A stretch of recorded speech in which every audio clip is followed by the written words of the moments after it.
Good morning students.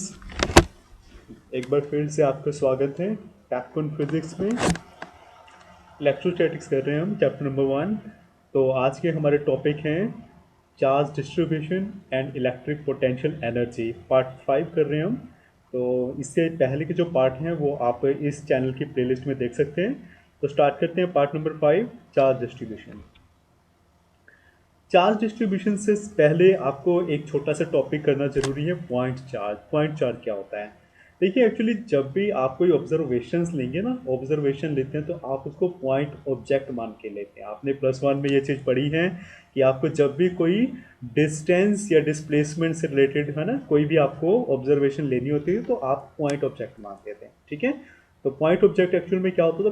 Point object होता था कि कोई भी ऐसा ऑब्जेक्ट जिसका साइज बहुत छोटा है, ठीक है, किसके कंपैरिजन में? जहां से उसको ऑब्जर्व किया जा रहा है ना, उसके कंपैरिजन में वो बहुत छोटा है। ठीक है। तो उसको हम पॉइंट चार्ज बोलते हैं। ठीक है। इसी तरीके उसको हम पॉइंट पॉइंट ऑब्जेक्ट बोलते हैं। पॉइंट चार्ज क्या है? ये इलेक्ट्रोस्टैटिक्स में पॉइंट चार्ज हम यूज करते हैं। ये क्या चीज होती है? Any charge whose electric field covers a space with dimension such much less than its distance from an observation point can be called a point charge. तो पॉइंट चार्ज क्या हुआ? पॉइंट चार्ज, देखो, हर चार्ज का एक electric field होता है उसके चारों तरफ, है ना। एक एरिया कवर करते हैं अपने चारों तरफ, जिसको हम उसको इलेक्ट्रिक फील्ड बोलते हैं। तो अगर किसी चार्ज का इलेक्ट्रिक फील्ड बहुत छोटा है, साइज में बहुत छोटा है, किसके कंपैरिजन में? कि जिस डिस्टेंस से हम उसको ऑब्जर्व कर रहे हैं, यानी ऑब्जर्वेशन पॉइंट जहां से हम उसको ऑब्जर्व कर रहे हैं, उस डिस्टेंस की कंपैरिजन में जो उस चार्ज का इलेक्ट्रिक फील्ड का एरिया है वो बहुत छोटा है। ठीक है। तो आप ऐसे चार्ज को क्या बोलेंगे? It is a point charge. ठीक है। आई होप आपको क्लियर होगा। नेक्स्ट, चार्ज डिस्ट्रीब्यूशन की बात करते हैं। तो what is continuous charge distribution? A continuous charge distribution और simply charge distribution is ultimately composed of individual charged particles separated by regions containing no charge। बड़ी simple सी इसकी डेफिनेशन है। ठीक है। कंटिन्यूस चार्ज डिस्ट्रीब्यूशन क्या होता है? सिंपली एक स्पेस में चार्ज पार्टिकल्स बहुत सारे पड़े हुए हैं। ठीक है। तो आप क्या बोलोगे? कि वो एक कंटिन्यूस चार्ज डिस्ट्रीब्यूशन है। ठीक है। समझ रहे हैं कि बहुत सारे अलग अलग charge particles separated by regions containing no charge. देखिए, नो चार्ज कहने का क्या मतलब है? एक साथ जुड़े नहीं होते, थोड़े थोड़े डिस्टेंस पे पड़े होते हैं। यानी दो चार्जेस हैं मान लीजिए, उनके बीच में कुछ गैप होगा। ठीक है। तो एक सिस्टम में बहुत सारे चार्ज पार्टिकल पड़े हैं और उनके बीच में स्पेस भी है। ठीक है। समझ रहे हो? तो ऐसे बहुत सारे एक साथ इन चार्जेस एक जगह पर पड़े हुए हैं, तो हम उसको क्या बोलेंगे? कि ये एक कंटिन्यूस चार्ज डिस्ट्रीब्यूशन है। क्लियर है?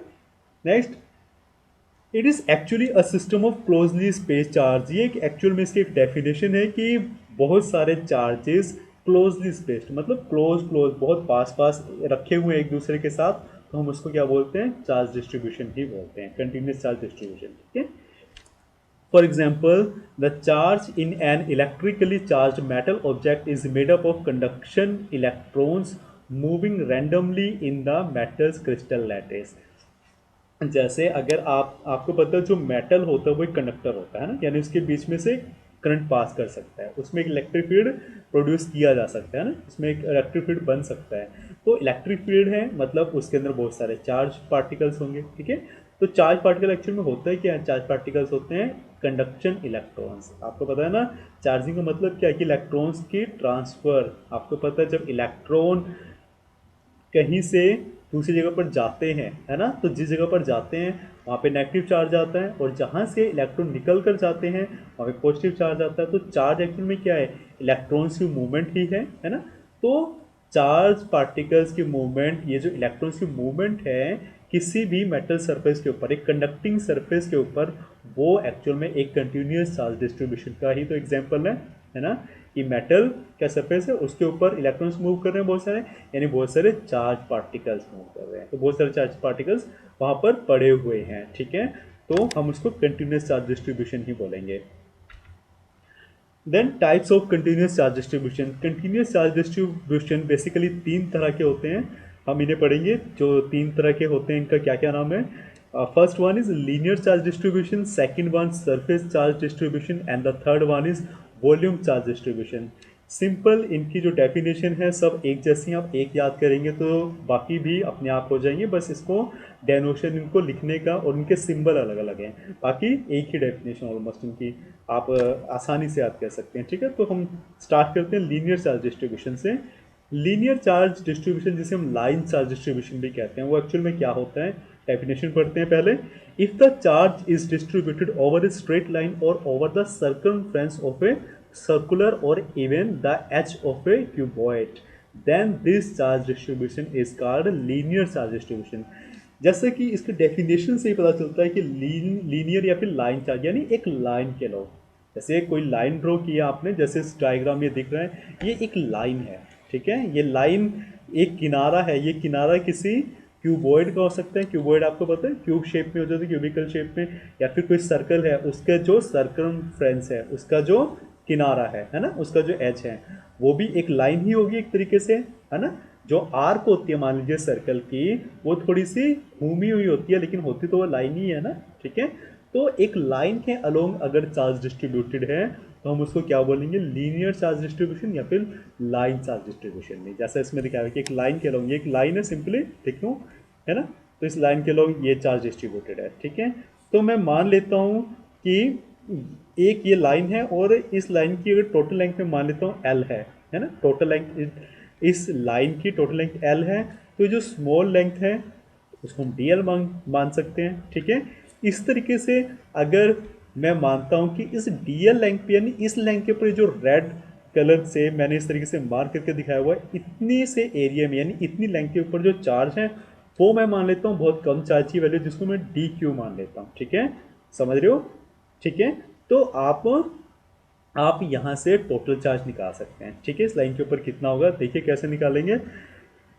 तो अभी हमारे पास डी एल और डी क्यू है। ठीक है, अब अगर मैं एक रेशो निकालता हूँ D q upon d l, यानी यूनिट जो चार्ज है पर यूनिट लेंथ, है ना, चार्ज पर यूनिट लेंथ, तो उस चार्ज पर यूनिट लेंथ को मैं क्या बोलूँगा, लीनियर चार्ज डेंसिटी बोलूँगा। ठीक है, लीनियर चार्ज डेंसिटी जिसको मैं लैम्डा से डिनोट कर रहा हूँ, ये लैम्डा है, lambda is equal to d q upon d l, यानी चार्ज पर यूनिट लेंथ। ठीक है, d q upon d l, clear है।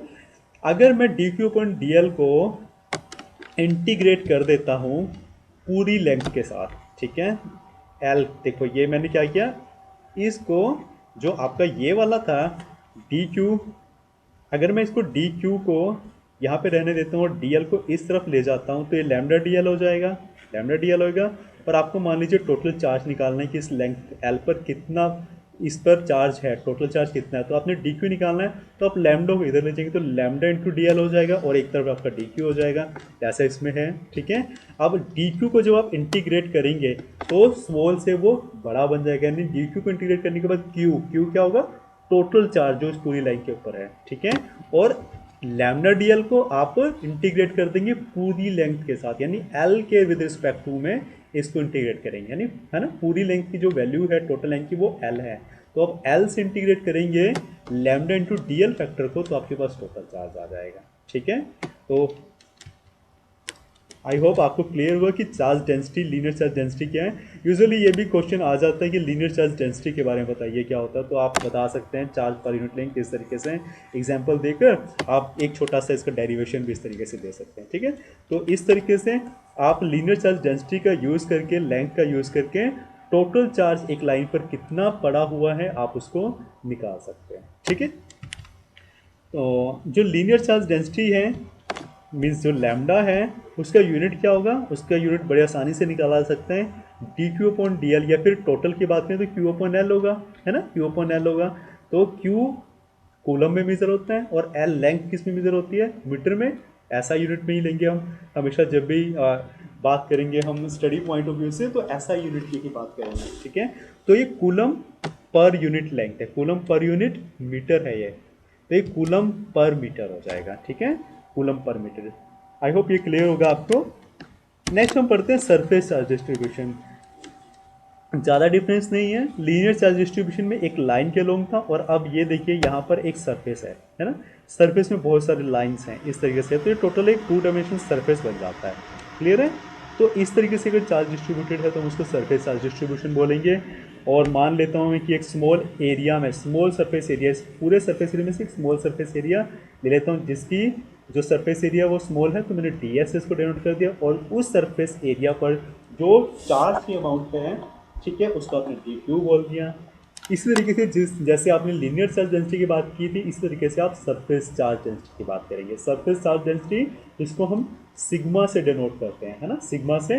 तो sigma equal to charge per unit surface area हो जाएगा। जैसे चार्ज पर यूनिट लेंथ था linear वाले केस में, तो ये पर यूनिट सरफेस एरिया यानी d q upon d s होगा। और इसका टोटल अगर आप करोगे यानी पूरे सरफेस एरिया पे कितना चार्ज है, तो क्यू अपॉन एस हो जाएगा। एस यहाँ पे टोटल सरफेस एरिया आ जाएगा इस पूरे का, ठीक है। तो कैसे निकलेगा, डी क्यू आपको पता है सिग्मा के साथ डी एस इधर चला जाएगा, और इस फैक्टर को आप इंटीग्रेट कर देंगे पूरे सरफेस एरिया की वैल्यू से, है ना। देखो जैसे इसमें sigma into D S, total surface area की वैल्यू से इसको इंटीग्रेट कर देंगे तो आपके पास टोटल चार्ज यानी क्यू आ जाएगा। क्लियर है। तो इस तरीके से आप चार्ज निकाल सकते हैं इसके यूज़ करके। और अगर आप सरफेस चार्ज डेंसिटी यानी सिग्मा की वैल्यू निकालना चाहते हैं तो आप कहाँ से निकालेंगे, क्यू अपॉन एस से, क्यू कूलम से, और एस यानी एरिया। और एरिया को किस में मेजर करते हैं, मीटर स्क्वायर में, मीटर स्क्वायर में करते हैं, तो ये कूलम पर मीटर स्क्वायर हो जाएगा, है ना। आई थिंक इस इजी टू लर्न, आप इसको आसानी से समझ सकते हैं। नेक्स्ट हम बात करते हैं वॉल्यूम चार्ज डिस्ट्रीब्यूशन की। वॉल्यूम आपको पता है थ्री डायमेंशनल फिगर को आप वॉल्यूम बोलते हैं ना, जैसे ये आपने इस तरीके से यहाँ पे दिखाया हुआ है, ठीक है। तो ये एक थ्री डायमेंशनल स्ट्रक्चर होता है जब हम वॉल्यूम की बात करते हैं, ठीक है। तो जब हम चार्ज डिस्ट्रीब्यूशन की बात करते हैं एक पूरे वॉल्यूम के ऊपर, है ना, देखो जैसे क्यूबिकल है, ये क्यूब है ना, क्यूब एक्चुअल में एक वॉल्यूम को ही तो रिप्रेजेंट कर रहा है। तो इस पूरे क्यूबिकल के ऊपर ही कितना चार्ज डिस्ट्रीब्यूटेड है, ठीक है, आप उसको वॉल्यूम चार्ज डिस्ट्रीब्यूशन बोलते हैं। यानी पूरे इस इसके अंदर, इसके चारों, इसके जो ये क्यूब है, इसके पूरे वॉल्यूम के ऊपर आपका चार्ज डिस्ट्रीब्यूटेड पड़ा है, तो वॉल्यूम चार्ज डिस्ट्रीब्यूशन है। अब मैंने इसमें रेड कलर का देखो, ये जैसे दिखाया हुआ एक स्मॉल वॉल्यूम का वॉल्यूम मान लिया, ठीक है, ये टोटल पूरा वॉल्यूम था, तो आपने एक छोटा वॉल्यूम की एक कंसीडर किया है, डी वी उसको मान लेते हैं। और इस डी वी छोटे वॉल्यूम के ऊपर आपने डी क्यू जो चार्ज है वो मान लेते हैं कि इसके ऊपर पड़ा हुआ है, ठीक है। तो हम जिस तरीके से linear charge density, surface charge density निकाल चुके हैं, उसी तरीके से वॉल्यूम चार्ज डेंसिटी निकालेंगे, जिसको आप रो से डिनोट करेंगे। इसको क्या बोलते हैं, रो, आर एच ओ, रो बोलते हैं इसको, ठीक है, रो।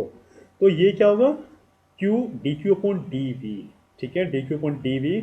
सिंपल सा इसमें देखिए सब में डिफरेंस क्या है, नीचे वाला फैक्टर यहाँ पे चेंज हो रहा है। लीनियर चार्ज डेंसिटी में डी एल था, सरफेस चार्ज डेंसिटी में डी एस सरफेस एरिया, और इसमें डी वी आ जाएगा। और इसके साथ अगर आप इसको टोटल इंटीग्रेट करेंगे तो क्यू अपॉन वी बन जाएगा। और आप इंटीग्रेशन अगर हम इस फैक्टर को रो डी वी को पूरे वॉल्यूम के साथ करते हैं तो पूरा चार्ज आ जाएगा, पूरे चार्ज की वैल्यू आएगी जो इस पूरे वॉल्यूम के ऊपर डिस्ट्रीब्यूटेड है, ठीक है। तो आप इस तरीके से निकाल सकते हैं, है ना। इस तरीके से अब अगर रो की वैल्यू निकालना चाहते हैं, है ना, रो एक कांस्टेंट है जिसकी डायमेंशन क्या होगा, जिसके यूनिट क्या होंगे, चार्ज वी, वॉल्यूम, वॉल्यूम किस में मेजर होता है, मीटर क्यूब में होता है ना। तो ये कूलम पर मीटर क्यूब हो जाएगा, ठीक है। तो ये आप निकाल सकते हैं। आई होप ये तीनों जो टॉपिक्स थे आपको अच्छे से क्लियर होंगे। नेक्स्ट हम बात करते हैं इलेक्ट्रिक पोटेंशियल एनर्जी की। इलेक्ट्रिक पोटेंशियल एनर्जी क्या होती है, आपको पता है कि किसी भी चीज़ की पोटेंशियल एनर्जी हम किसको कहते हैं, कि अगर कोई भी चीज़ अपनी पोजीशन या अपनी कोई पर्टिकुलर कन्फिग्रेशन की वजह से उसमें जो एनर्जी होती है ना, कोई भी ऑब्जेक्ट है, कोई भी चीज़ है, अपनी पर्टिकुलर पोजीशन या कन्फिग्रेशन की वजह से जो एनर्जी पोजेस करता है हम उसको पोटेंशियल एनर्जी बोलते हैं, ठीक है। जैसे मान लीजिए आप बहुत ऊंचाई से टरबाइन के ऊपर पानी गिरा रहे हो, है ना, जैसे आपने देखा होगा झरनों से पानी गिरता है तो आप उससे बिजली बनाते हो। तो झरने की जो सबसे ऊंची जगह है जहाँ से पानी गिर रहा है, जो पानी वहाँ पे खड़ा हुआ है, उसकी भी एक पोटेंशियल एनर्जी होगी, है ना। और जब वो नीचे गिरता है ना, नीचे गिरता है तो वो एनर्जी कन्वर्ट होके काइनेटिक एनर्जी में कन्वर्ट हो जाती है, टरबाइन चलती है ना। तो मीन्स पानी की पोटेंशियल एनर्जी है जहाँ ऊंचाई पर है, ठीक है, या फिर नीचे गिर गया तो भी उसमें कुछ एनर्जी मेंटेन है। तो किसी भी चीज़ की पर्टिकुलर पोजीशन या कन्फिग्रेशन की वजह से उसमें कुछ एनर्जी मेंटेन होती है जिसे हम पोटेंशियल एनर्जी बोलते हैं, ठीक है। तो सिमिलरली अगर आप इलेक्ट्रोस्टैटिक्स में बात करें तो इलेक्ट्रिक पोटेंशियल एनर्जी क्या होगी, किसी चार्ज की पर्टिकुलर कन्फिग्रेशन की वजह से। यानी कोई सिस्टम ऑफ चार्जेस हैं, सिस्टम ऑफ चार्जेस यानी कोई भी सिस्टम जिसमें चार्ज पड़े हुए हैं, उनकी पर्टिकुलर कन्फिग्रेशन की वजह से जो एनर्जी उसमें पोजेस होती है उसको आप इलेक्ट्रिक पोटेंशियल एनर्जी बोलेंगे। ठीक है, इसकी सेकंड डेफिनेशन पढ़ते हैं। और electrostatic potential energy is defined as the amount of work done in moving a unit charge from one point to another in a system of charges. इसकी second definition क्या बोलती है कि मान लीजिए एक सिस्टम ऑफ चार्जेस है, यानी एक ऐसा सिस्टम है जिसमें बहुत सारे चार्जेस पड़े हुए हैं। ठीक है, अब मान लीजिए बहुत सारे चार्जेस पड़े हैं, तो आपको पता है चार्जेस के बीच में चार्जेस आपके पॉजिटिव भी होंगे, उसमें नेगेटिव भी हो सकते हैं, है ना। तो आपको पता है जो चार्जेस होते हैं वो आपस में फोर्स लगाते हैं, फोर्स ऑफ अट्रैक्शन भी हो सकता है, फोर्स ऑफ रिपल्शन भी हो सकता है ना, सिमिलर रिपेल करेंगे। ठीक है, और जो अपोजिट होंगे वो अट्रैक्ट करेंगे। अब आपको मान लीजिए एक चार्ज से दूसरे चार्ज को दूर लेके जाना है। ठीक है, मतलब आपको उस फोर्स के अगेंस्ट वर्क करना पड़ रहा है, रिपल्सिव फोर्स या फिर आपको आपको अट्रैक्टिव फोर्स के अगेंस्ट कुछ वर्क करना पड़ रहा है ना, वर्क करना पड़ रहा है। तो जो वर्क आप इस फोर्स इलेक्ट्रोस्टैटिक फोर्स के अगेंस्ट कर रहे हैं एक चार्ज को दूसरे चार्ज से दूर ले जाने के लिए, वो वर्क ही चार्जेस में इलेक्ट्रोस्टैटिक पोटेंशियल एनर्जी के फॉर्म में सेव हो जाता है। आई थिंक आपको क्लियर होगी डेफिनेशन। ठीक है, एग्जाम्पल करते हैं, बहुत अच्छे से आपको पता चल जाएगा इसके बारे में। देखिए एक इसमें डायग्राम की हेल्प से इसको समझने की कोशिश करते हैं कि हम क्या कर रहे हैं इसमें। देख, consider system of two charges Q1 and Q2। आपने दो चार्जेस लिए Q1 और Q2। ठीक है, मैं मान लेता हूँ कि इनके बीच का जो डिस्टेंस है वो R1 है। क्लियर है। अब मैं क्या मान रहा हूँ कि जो Q1 चार्ज है वो तो फिक्स है। ठीक है, और आपने चार्ज Q2 को आप मूव कर रहे हो। हम इलेक्ट्रोस्टैटिक पोटेंशियल एनर्जी में यही तो पढ़ रहे थे ना कि हमने चार्जेस को एक दूसरे से दूर लेके जाना है। ठीक है, तो उसमें जो वर्क हुआ, तो आपने क्या किया, एक चार्ज को फिक्स कर लेते हैं Q1 और Q2 चार्ज को हम मानने की हम इसको Q1 से दूर लेके जा रहे हैं। ठीक है, Q1 fix, Q2 is taken away from point. Charge Q1 से देखो ये रखिए, तो हम क्या मान रहे हैं कि पहले ये यहाँ पे पड़ा हुआ है, अब हम वो उसको ना ये इस पॉइंट पे लेके जा रहे हैं। ठीक है, पहले वो ए पॉइंट पे, अब हम उसको Q1 से इतनी दूर लेके जा रहे हैं, बी पॉइंट तक ले जा रहे हैं। यानी पहले वो R1 डिस्टेंस दूर था Q1 से, और अब हमें उसे कहाँ तक लेके जाना है, R2 डिस्टेंस दूर लेके जाना है, तब वो बी पॉइंट पर आ जाएगा। ठीक है, हम ये मान रहे हैं कि Q2 को मूव कर रहे हैं, Q1 तो अपनी जगह पर ही फिक्स है। ठीक है, now the electric force on Q2 at a distance R is given as। अब मान लेते हैं हम कोई पॉइंट यहाँ पर B से पहले एक पॉइंट ले लेते हैं, मान लो यहाँ पर। ठीक है, इस पॉइंट की मैं डिस्टेंस मान लेता हूँ Q1 से R है।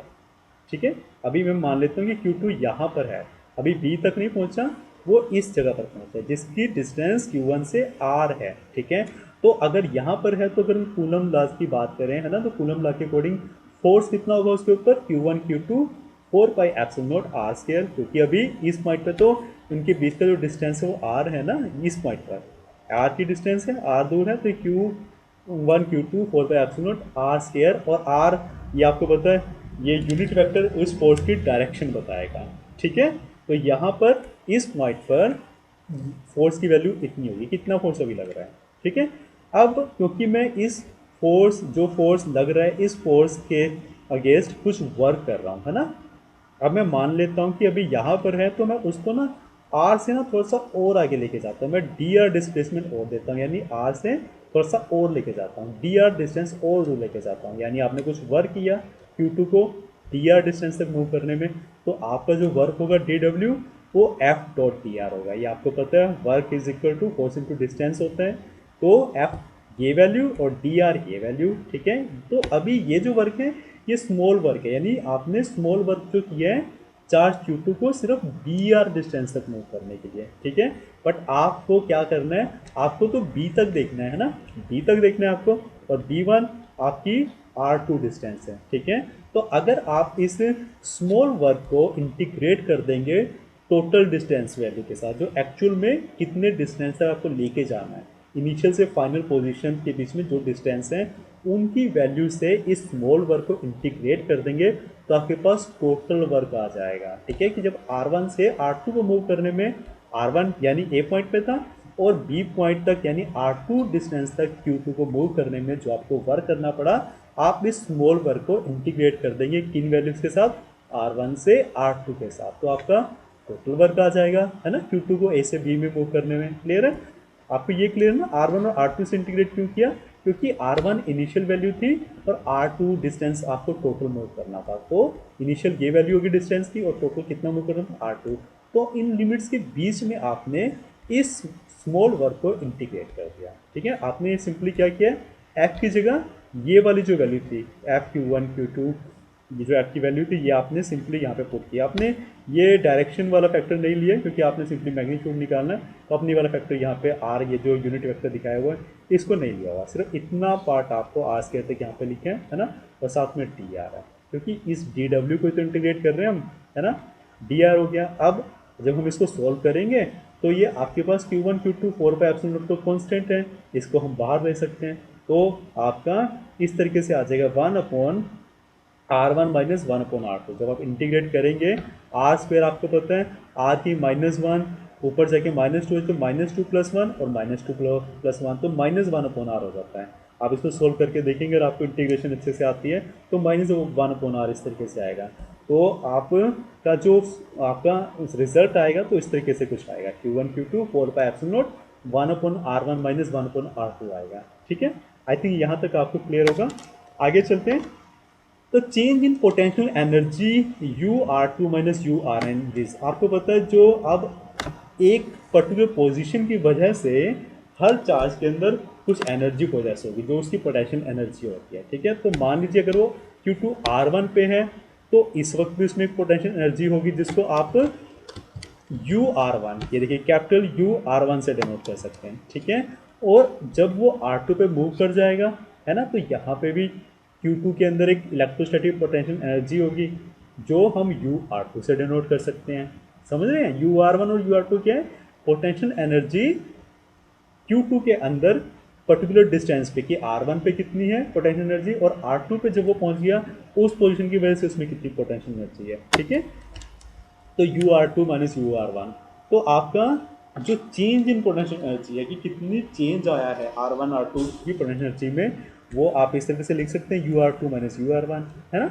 अब ये जो चेंज इन पोटेंशियल एनर्जी है एक्चुअल में यही वर्क के इक्वल होगा कि जो आपने वर्क किया है इसे आप R1 से R2 तक जो मूव करके लेकर आए हो Q2 चार्ज को, उसके बराबर होगा जो चेंज इन पोटेंशियल एनर्जी आया। क्लियर है, तो आपने change in potential energy is equal to work ले लिया। अब आप अभी यहाँ पे देखिए तो W है, आपने इसको माइनस लिया हुआ है, -W क्यों लिया हुआ है। देखो आपको एक चीज़ पता है, जब हम कन्वेंशंस की बात करते हैं फिजिक्स की, तो अगर आप सिस्टम के ऊपर वर्क करते हो तो आपका जो वर्क होता है वो पॉजिटिव होता है ना। लेकिन अगर सिस्टम के थ्रू सिस्टम के द्वारा वर्क आती है, यानी सिस्टम वर्क करता है आपके लिए, कोई यूजफुल वर्क करता है तो आपका वर्क पॉजिटिव आता है। लेकिन आप जब सिस्टम के ऊपर वर्क करते हो तो वो नेगेटिव वर्क में आता है। तो अभी आप जो वर्क कर रहे हो आप कर रहे हो सिस्टम के ऊपर, सिस्टम में चार्जेस के ऊपर, यानी Q2 को आप मूव कर रहे हो कोई एक्सटर्नल फोर्स लगा के, समझ रहे हो, यानी वर्क आप अभी सिस्टम के ऊपर कर रहे हो, सिस्टम से वर्क नहीं ले रहे हैं, सिस्टम के ऊपर वर्क कर रहे हैं। तो ये वाला जो वर्क होगा वो आपका माइनस नेगेटिव होगा, तो -W आएगा। अब W की वैल्यू आपने यहाँ पे निकाली थी, ठीक है, ये वाली वैल्यू, जब इसके आगे माइनस साइन लगाएंगे तो आपका ये factor 1/R1 minus 1/R2 1/R2 minus 1/R1 बन जाएगा, इस तरीके से बन जाएगा। ठीक है, ये देख सकते हैं आप, तो ये वाली वैल्यू आ गई आपके पास। तब पोटेंशियल, तो ये जो चेंज इन पोटेंशियल एनर्जी है यही एक्चुअल में क्या हुआ, उसमें वर्क जो हुआ Q1 से Q2 को R1 से R2 तक मूव करने के, वो उस वर्क को ही चेंज इन पोटेंशियल एनर्जी के फॉर्म में आप लिख सकते हैं इस तरीके से। ठीक है, now the potential energy of two charge system is assumed to be zero if they have infinite separation। अब मैं मान लेता हूँ कि इनिशियल डिस्टेंस R है Q2 की और मुझे उसको इनफाइनाइट डिस्टेंस तक ले जाना है। ठीक है, इनफाइनाइट समझ रहे हैं आप। देखिए पहले अभी तो मैं क्या मान रहा था कि मुझे सिर्फ B तक लेके जाना था, तो ये R1 से मैं मान लेता हूँ B तक लेके जाना पड़ रहा है तो R2 तक ले गया। ठीक है, लेकिन मैं चाह रहा हूँ कि जो B है ना इन्फिनिटी पे पड़ा है, इन्फिनिटी आपको पता है बहुत दूर होता है ना, बहुत दूर लेके जाना है मुझे। सिर्फ हमारे पास कोई डेफिनेट नहीं है कि मुझे इतनी डिस्टेंस तक दूर लेके जाना है, हमें इनफाइनाइट डिस्टेंस तक Q2 चार्ज को लेके जाना है। ठीक है, तो उस केस में अगर आप एक एक्सप्रेशन बनाएंगे तो वो इस तरीके से बनेगा वो u r minus u infinity. U r आपकी इनिशियल पोजीशन, मैं ये वाली पोजीशन को इनिशियल मान लेता हूँ कि अभी यहाँ पे पड़ा हुआ है, ठीक है। मैं जनरल तरीके से बात कर रहा हूँ कि जनरली एक चार्ज है जो आर डिस्टेंस पे पड़ा है, ठीक है। अब आप उसको इन्फिनिटी पे लेके जाना है, तो इसी एक्सप्रेशन से आप u r two minus u r one से आप u r minus u infinity कर सकते हैं। क्लियर है। अब आपको पता है, अब इस चार्ज की अगर हम वैल्यू की बात करें, अब ये किसके इक्वल होगा, Q one Q two four pi epsilon naught one upon R minus one upon infinity, यही होगा। अगर हम इसके साथ देखें, है ना, पहले आर वन आर टू था, बस उसके जगह आपने आर और इन्फिनिटी तो किया है, तो ये Q one Q two four pi epsilon naught one upon R minus one upon infinity हो गया, ठीक है। अब आपको पता है कि वन अपॉन इन्फिनिटी यानी कोई भी वन अपॉन इन्फिनिटी यानी किसी के भी डिनोमिनेटर में अगर आप इन्फिनिटी लिखेंगे तो वो जीरो बन जाता है ना। तो आपका ये वाला जो फैक्टर है, ठीक है, यानी पोटेंशियल एनर्जी इनफाइनाइट डिस्टेंस पर, वो तो आपको ये जीरो हो जाएगी, ठीक है। क्लियर है। आपका कौन सा फैक्टर बन जाएगा, सिर्फ ये वाला रह जाएगा, इतना तक वन अपॉन आर। जब आप इसको ओपन करेंगे तो ये Q one Q two four pi epsilon naught r रह जाएगी आपके पास, वन अपॉन इन्फिनिटी वाला तो जीरो हो गया। तो आपका फाइनल एक्सप्रेशन क्या आता है, potential energy of a charge at a distance r, ठीक है, is equal to q one Q two upon four pi epsilon naught r, ठीक है। यानी एक चार्ज जो दूसरे चार्ज से आर डिस्टेंस पर पड़ा है, उसकी पोटेंशियल एनर्जी, जिसको आप इलेक्ट्रिक पोटेंशियल एनर्जी बोलेंगे, उसकी क्या वैल्यू होगी, उसकी ये वैल्यू होगी q one Q two upon four pi epsilon r, ठीक है। तो ये आपका फाइनल एक्सप्रेशन है इलेक्ट्रिक पोटेंशियल एनर्जी का। आई होप आपको अच्छे से क्लियर हो गया होगा ये। तो नेक्स्ट टाइम हम एक दूसरे टॉपिक के साथ मिलते हैं। आप इस टॉपिक को अच्छे से रिवाइज कीजिए, क्योंकि एग्जाम पॉइंट ऑफ व्यू से बहुत इंपॉर्टेंट क्वेश्चन बनता है, ठीक है। अगर आपको कोई भी डाउट्स हैं तो आप मुझसे कमेंट सेक्शन में आप पूछ सकते हैं, ठीक है। Thank you so much.